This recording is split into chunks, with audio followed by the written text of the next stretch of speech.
Shalom Javerim, el Eterno les bendiga, gusto de saludarles, tengan un lindo Shabbat, este Shabbat denominado, ¿verdad?, Shabbat Agadol, el gran Shabbat, que es el Shabbat que precede a nuestra festividad de Pesaj. Me gustaría compartir en honor al Hag, en honor a la festividad, la mitzvah, una de las tantas mitzvot que tenemos con a Pesaj, y es la mitzvah de Ashvatat Hametz. Ashvatat Hametz significa, y bien esto hay mahloket, hay discusión, destruir el Hametz, o lo que nosotros conocemos también como levadura. Y la levadura se refiere a la fermentación, el himutz, de lo que hace que la masa suba. Y obviamente vamos a estar desarrollando este precepto, esta mitzvah. Este precepto se encuentra en Éxodo capítulo 12, versículo 15. Dice la Torá: Shivat yamim matzot tochelu, ahyom arishon tashbitu zeor mibateihem, ki kol ochel hametz benijreta anefesh ahi mi Israel mi yom arishon ad yom hashevi.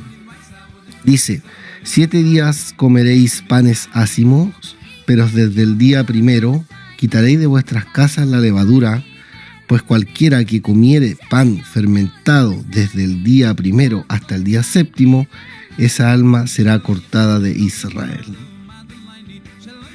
Esta obligación de sacar de nuestras casas, de apartar de nuestras casas el Hametz antes de Pesaj, se complementa con 2 prohibiciones más, que es la mitzvah número 11, ¿verdad?, en el conteo de las mitzvot de acuerdo al Sefer HaChinuch, que establece que el Hametz no debe encontrarse en nuestro dominio, lo imatze, ¿verdad?, en Pesaj, y la mitzvah número 20, que establece que el Hametz no debe verse en nuestra posesión en Pesaj, es decir, lo imatze velo yerae, que son 2 mitzvot que son, ¿verdad?, complementarias, ¿verdad?, respecto de este precepto, de este deber.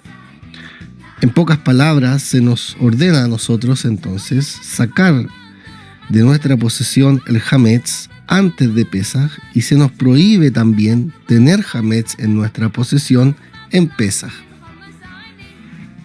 Hametz se refiere a cualquier producto elaborado con trigo, cebada, espelta, centena y avena, o que se haya mezclado con agua y se deje leudar.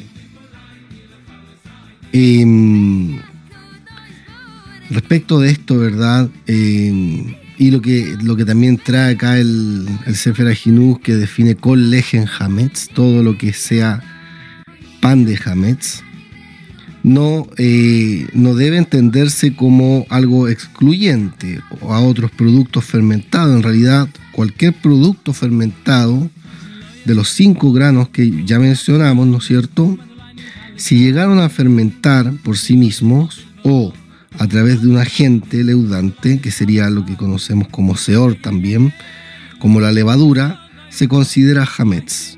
Esto aparece, ¿verdad?, en nuestras fuentes y en las discusiones que tuvieron nuestros sabios en el Tratado Talmúdico de Pesajim 42 Amud Aleph. Y esto incluye entonces productos horneados tales como, por ejemplo, pasteles y pastas, así como otros derivados de cereales que son hechos a partir de levadura, ¿no?, tales como, por ejemplo, la cerveza, el whisky. Entonces vamos a iniciar esta mitzvah. Bueno, el arroz queda aparte, esto se discute en la Gemara también, Masejet Pesajim, los quiñot también, ¿no es cierto?, las legumbres, el arroz, y esto también está dictaminado de acuerdo a Rabbi Yosef Karo en el Shulchan Aruch, a pesar de que hay costumbre hoy día en Israel, y la costumbre predominante en Israel es que tampoco se debe comer arroz o cereales de acuerdo a la costumbre ashkenazí. Bueno, como fuere, ¿no? Si una persona comiere o llegara a comer, ¿verdad?, arroz en Pesaj o legumbre en Pesaj, no está transgrediendo ninguna mitzvah de oraita, por lo menos de oraita. Dice entonces el Sefer HaChinuch: Leasir kol lejen hametz mi mishkenotenu, a nosotros se nos ordenó, ¿no es cierto? Una de las cosas que se nos mandó es que tengamos que quitar todo hametz, es decir, todo cosa que tenga base de estos 5 cereales de nuestras casas. Dice, ¿cuándo? Bueno, dicen nuestros sabios, Beyom Arba Azar Benisam, el día 14 de Nisam, Sheneemar, como está dicho ahí en Éxodo, capítulo 12, versículo 15, Bayom Arishon, Tashbitu Seor Mibateihem.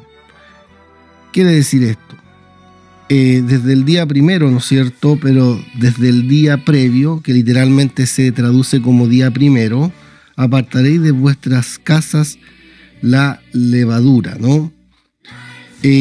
Aquí el versículo menciona el concepto de levadura, ya esto es la palabra seor en hebreo, ¿no?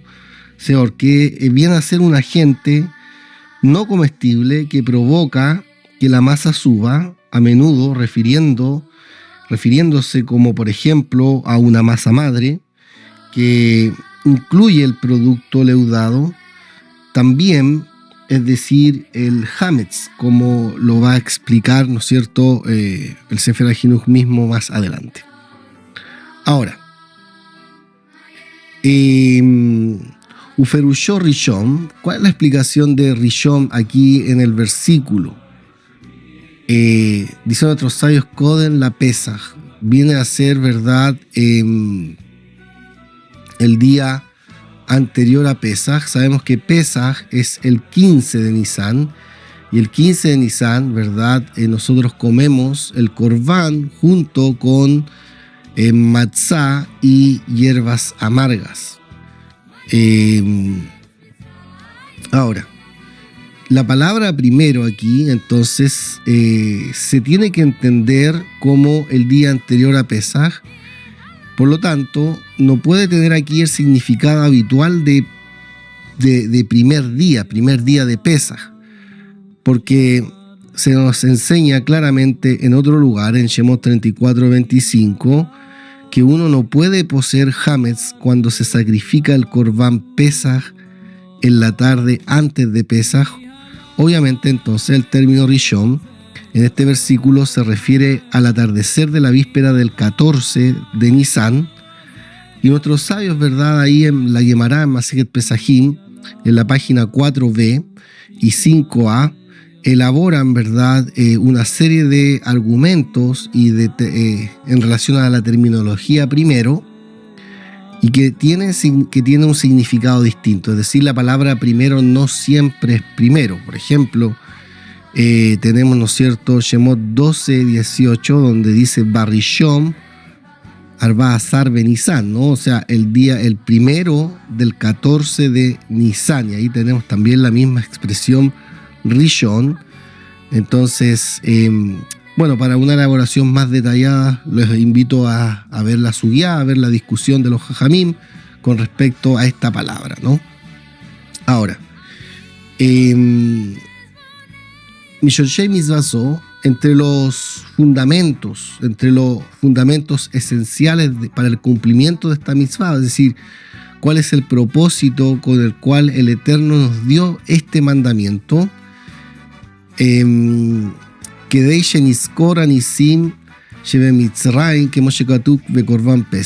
que principalmente, ¿no es cierto?, que nosotros podamos recordar los milagros que Hashem hizo por nosotros en Egipto en la época del Éxodo, como está escrito, ¿verdad?, con respecto a todas las mitzvot relacionadas con la ofrenda de Pesach, que son de la mitzvah 5 a la 8. Como todos los mandamientos, ¿verdad?, tienen una forma de cumplirse, y a esto nosotros llamamos leyes. Entonces vamos a ver cuáles son las leyes de este mandamiento.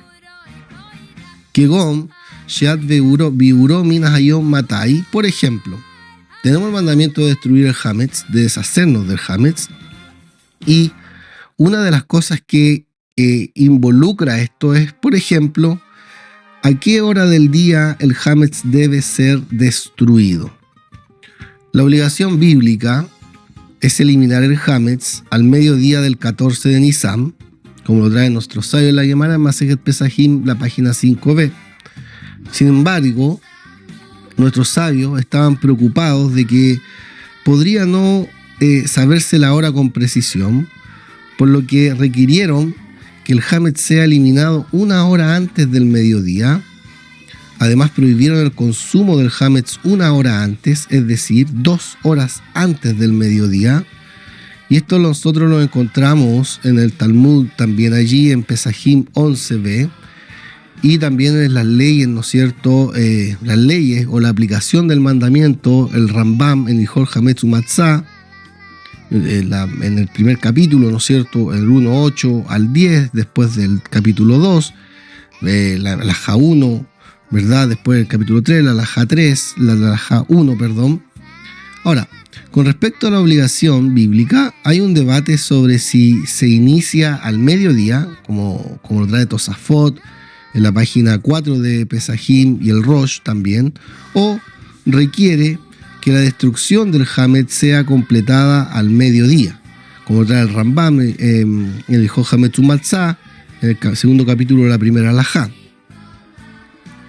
Entonces, tenemos esta ley, otra de las leyes que se derivan de la mitzvah, Umahi Ashvatato. ¿Cuál es la forma, cuál es el método, verdad, adecuado para destruir el Hametz? La Mishnah, en Masejet Pesajim, en la página 21, Amud Aleph, registra una discusión entre los sabios en relación al método apropiado para la destrucción del Hametz. Rabbi Yehudá mantiene, ¿no es cierto?, basado en la exégesis bíblica, que hay que comer el Hametz, mientras que los sabios, que hay que quemar el Hametz, mientras que los sabios deciden que uno puede destruirlo por cualquier medio, como por ejemplo aplastándolo o lanzándolo contra el viento. Incluso Rabbi Yehudá está de acuerdo, ¿no?, con este método. Sin embargo, que hay momentos en que uno puede recurrir a cualquier método de destrucción. Ahora, Rabbi Yehudá dice que la quema se realiza solo hasta el mediodía del 14 de Nisan, pero una vez que llega el mediodía y se convierte en Hametz, lo que tenemos en nuestra posesión se convierte en el Hametz bíblico, ¿no?, prohibido, puede ser destruido de cualquier manera, como lo mencioné anteriormente, ¿no es cierto?, la Gemara, ¿verdad? Entonces, ese también es una discusión.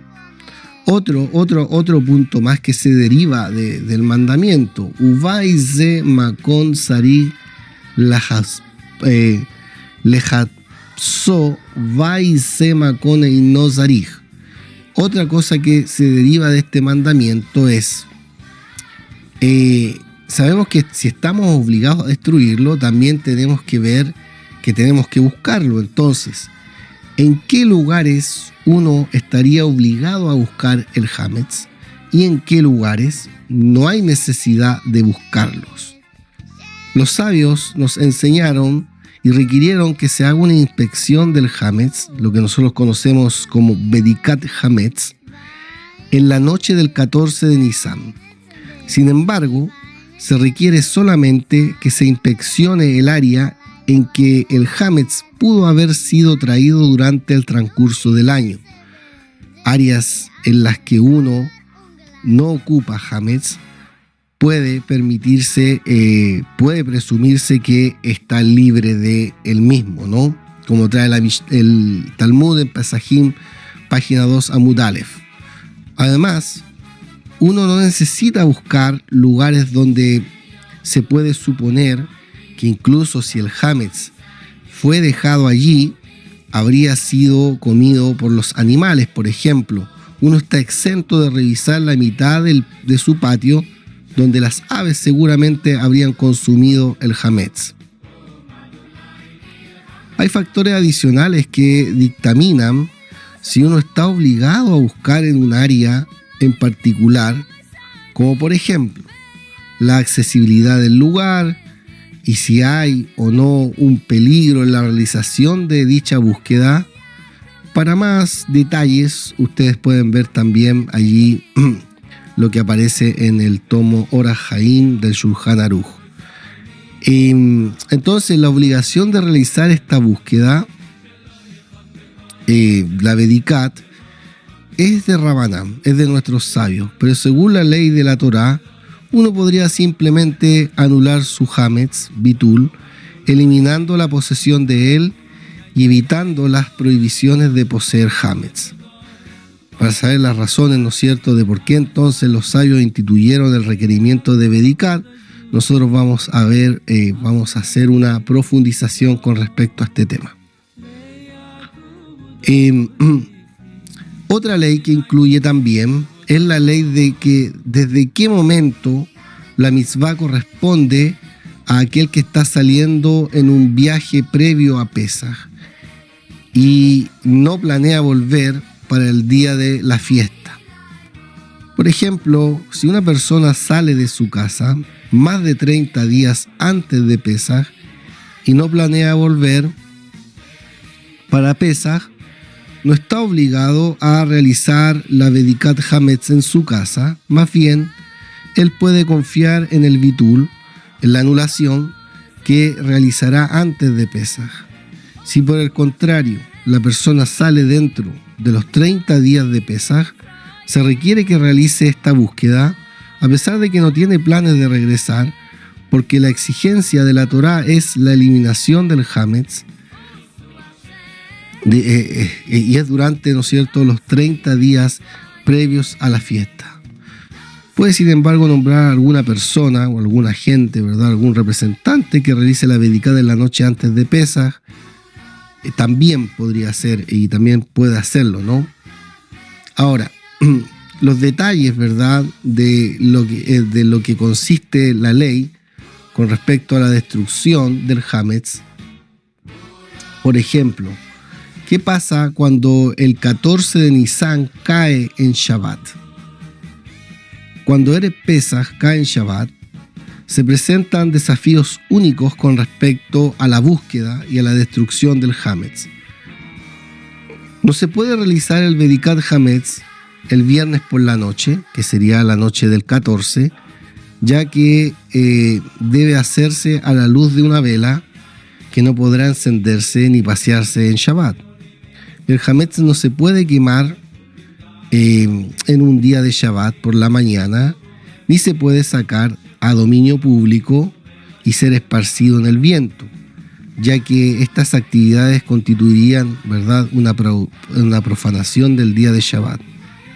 Más bien, entonces la Bedikat Hametz se debe llevar a cabo en la noche del jueves, el 13 de Nisan, y el Hametz se quema el viernes por la mañana, pero la persona guarda el Hametz que necesite para la noche del viernes y la comida del Shabbat por la mañana.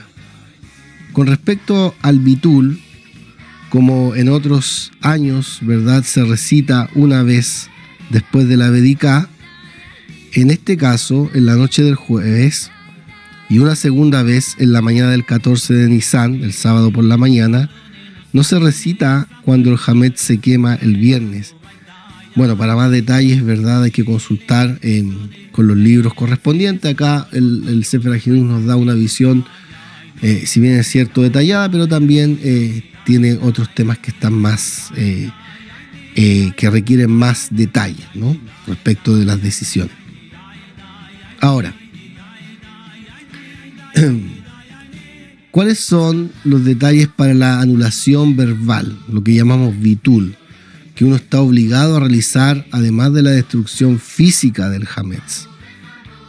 Nosotros, después de completar la búsqueda en la noche del 14 de Nisan, uno está obligado a hacer la siguiente declaración: todo Hametz o levadura que está en mi posesión, que no he visto, que no he eliminado y que no sé dónde se encuentra, debe ser anulado y quedar sin dueño, como el polvo de la tierra.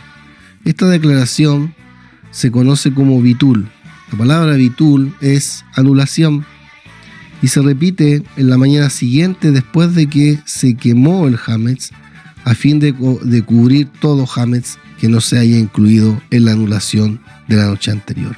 Por ejemplo, el hametz que se adquirió ese día o que se ha mantenido para consumir en el desayuno.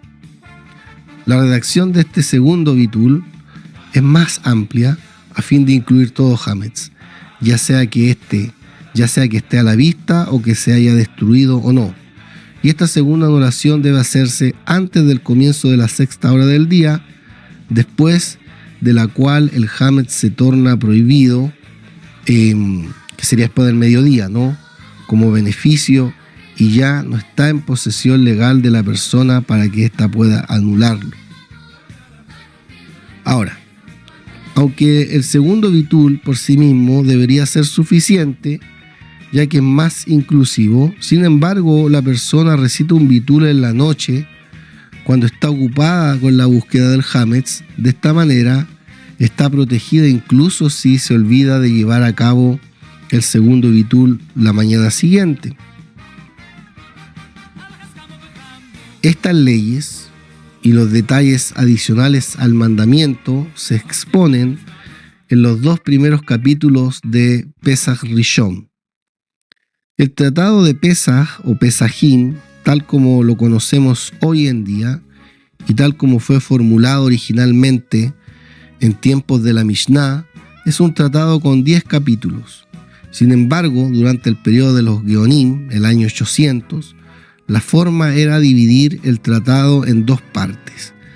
La primera parte fue conocida como Pesach Rishon, el primer Pesach, e incluyó los capítulos 1, 4 y 10, que tratan las leyes actualmente pertinentes de Hametz y Matzah y el Seder. La segunda parte, conocida como Pesach Sheni, consistía desde el capítulo 5 al capítulo 9, que trata principalmente las leyes del Korban Pesach.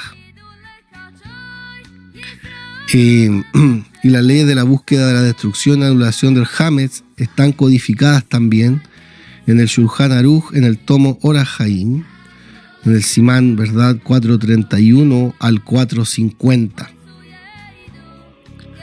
La aplicabilidad de la mitzvah, esta mitzvah entonces, sabemos que los mandamientos no todos se pueden cumplir en todo tiempo y en todo lugar. Hay mandamientos que dependen de que si estamos o no en la tierra de Israel, y hay mandamientos que dependen de que si el pueblo judío está con su templo en pie o no. Este mandamiento es un mandamiento que aplica a todos los lugares y en todos los tiempos, tanto para hombres como también para mujeres. Aover aleya veló ishvitu. ¿Qué pasa si una persona no quema el hametz, no saca el hametz, no lo destruye? Aquel que transgrede esta mitzvah y no elimina su hametz al mediodía del 14 de Nisan, ha transgredido la mitzvah asé de eliminar la levadura de vuestras casas, como ya lo mencionamos al principio del mandamiento, ¿no? Y si se halla hametz en sus viviendas, ha transgredido además la prohibición, ¿verdad?, de lo que dice ahí Shemot 12:19, ¿verdad?, que manda, ¿no?, que no se debe, lo y matzé, no se debe hallar, ¿no? No se debe hallar nada leudado, ¿no es cierto? El alma de esa persona va a ser cortada, sea extranjero o nacido en el país. Sin embargo, la persona no recibe la pena de azotes porque por transgredir esta prohibición, si no realiza alguna acción que haya que lleve a la transgresión de ella. Esto se conoce dentro de la terminología de los mandamientos, es ulav she'ein bo ma'aseh. Es una transgresión que no lleva una acción en sí misma, sino que la persona deja que el tiempo pase, deja que el día llegue y no hace absolutamente nada por sacar, ¿verdad?, el hametz. Es una regla general que la persona no recibe azotes por la transgresión de una prohibición que no implica una acción. Me gustaría profundizar un poco ahora con respecto a si el mandamiento lo cumplimos destruyendo o anulando. Como mencionamos anteriormente, el proceso de eliminación de hametz se compone de dos procedimientos básicos. El biur, que sería la búsqueda y la destrucción del hametz, y el bitul, que sería la anulación del hametz, declarándolo que sea como el polvo de la tierra, es decir, considerándolo insignificante o sin dueño. Existe un debate considerable entre las autoridades en cuanto a cuál de los procedimientos allí cumple con el requisito de la Torá de Tashbitu Seor Mibateihem, de eliminar de vuestras casas la levadura. Los puntos de vista reflejan fundamentalmente diferentes definiciones del término bíblico Tashbitu, que obviamente hemos visto como eliminar, y se ha visto como eliminar precisamente para dar cabida a ambos puntos de vista en cuanto a la obligación que conlleva. Según una opinión, la explicación de la palabra Tashbitu se puede cumplir, ¿verdad?, anulando el hametz en el corazón de la persona. Aquel que realiza este bitul ha eliminado su hametz, y todo hametz que pertenece a su dominio se considera a partir de ese momento como el polvo insignificante de la tierra y no como alimento leudado. Estoy de acuerdo, ¿no es cierto?, a lo que trae Rashi en Masejet Pesajin en la página 4b, el Targum de Onkelos y el Targum de Jonatán al versículo. Algunas versiones del Ramban y también van en esta línea, ¿no? Seguramente la mitzvah también se puede cumplir destruyendo físicamente el hametz, pero la anulación es igualmente eficaz. De acuerdo con este punto de vista, la exégesis de destruir físicamente el hametz, incluso después de que uno lo haya anulado, es una obligación de los jajamín, una obligación rabínica. Los sabios decretaron que no se puede confiar en el bitul solamente, debido a la preocupación de que la persona pudiera no efectuar la anulación con verdadera kavaná, en cuyo caso, con verdadera intención, tiene que tener el corazón involucrado, ¿no? Entonces los sabios tenían temor de que la persona lo hiciera así nomás, y en cuyo caso el hametz seguiría siendo significativo para ella, y de este modo estaría transgrediendo la prohibición de poseer hametz. De igual manera, nuestros sabios estaban preocupados de que la persona pudiera encontrar un pedazo de hametz en su dominio en Pesaj y comerlo. Esa es la primera posición. La segunda opinión es que Tashbitu se refiere a la destrucción física, y uno cumple con el mandamiento de la Torá solo al destruirlo realmente su hametz. De acuerdo con este punto de vista, el bitul no es el cumplimiento de la mitzvah, sino simplemente la forma de hefker, es decir, la cesión o el traspaso de dominio, al declarar la persona que su hametz es insignificante como el polvo de la tierra. La persona lo ha declarado hefker. La palabra hefker es sin dueño, y así se salva de la transgresión de las prohibiciones de poseer hametz. En caso de que se encuentre hametz accidentalmente en su dominio, ahora, no obstante, con solo el bitul no se está cumpliendo con la mitzvah de Tashbitu, que requiere que el hametz sea destruido. más bien la persona se exime a sí misma de esta mitzvah, ya que no posee hametz. Por lo tanto, la persona inspecciona buscando hametz y destruye todo lo que encuentre a fin de cumplir el mandamiento de Tashbitú. Y entonces realiza el bitul para asegurarse que si se pasara por alto algo de hametz, no esté transgrediendo con estas las prohibiciones de la posesión del hametz en su dominio. Otra cosa, ¿verdad?, que tiene que ver con esto, tiene que ver con que la mitzvah se refiere a la eliminación activa del hametz o no poseer hametz. El Minhaj Jinuj plantea una pregunta fundamental sobre la naturaleza de la mitzvah de Tashbitú, la eliminación del hametz. Y pregunta el Minhaj Jinuj: ¿se cumple esta mitzvah activamente siguiendo el procedimiento de destruir o anular el hametz o se cumple en forma pasiva, librándose del hametz? Aquel que no posee hametz en Erev Pesach seguramente no transgrede la mitzvah. La pregunta es si la persona queda exenta de la mitzvah porque no tiene hametz que destruir, o si en realidad cumple con la mitzvah de forma pasiva porque se deshace del hametz. De acuerdo con la opinión de Tosafot, parece claro que la persona cumple con la mitzvah solo destruyendo activamente el hametz, y uno que no posee hametz está simplemente exento.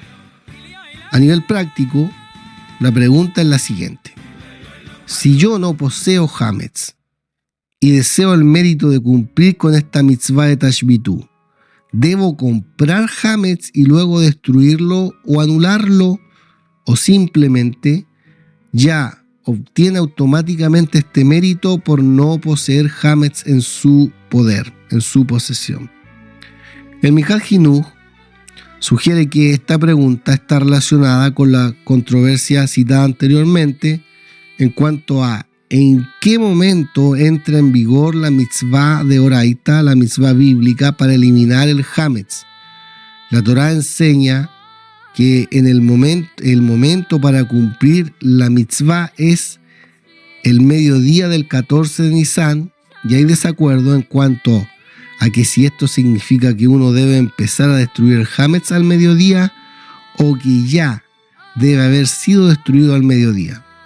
La opinión de que bíblicamente el proceso comienza al mediodía se basa en el entendimiento de que la mitzvah se cumple de forma activa en el momento en que la Torá prescribe el cumplimiento de la mitzvah. La persona está obligada a realizar la acción de eliminar el hametz, y la opinión de que el mandamiento debe haber sido completado al mediodía se basa en el entendimiento de que la mitzvah se cumple de forma pasiva. Es decir, en el momento en que la Torá lo señala, la persona ya debe estar libre de hametz, y para hacerlo la persona se debe haber deshecho de su hametz de antemano.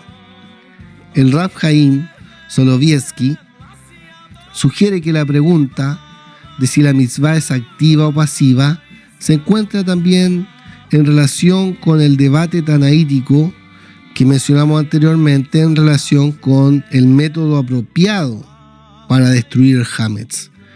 De acuerdo a Rabbi Yehudá, que sostiene que el hametz debe ser específicamente quemado, la mitzvah no es simplemente deshacerse del hametz, sino más bien destruirlo de una manera específica.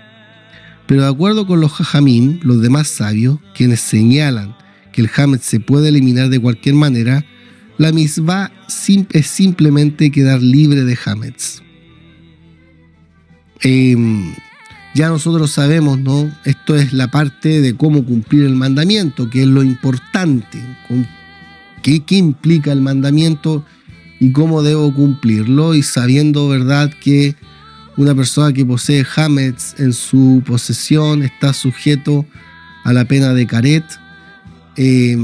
Pero también tenemos que tener este mismo cuidado, esta misma delicadeza, esta misma inspección que hacemos y que debemos hacer en nuestras casas como dice el profeta, Nahpesat erajenu, tenemos también que nosotros examinar nuestros caminos, tenemos que llevar la luz de la Torá a nuestra conciencia, a nuestro corazón, que esa luz pueda penetrar todos los rincones de nuestro ser para poder empezar, ¿verdad?, a trabajar en la eliminación de aquellas cosas que nos llevan y nos hacen esclavos.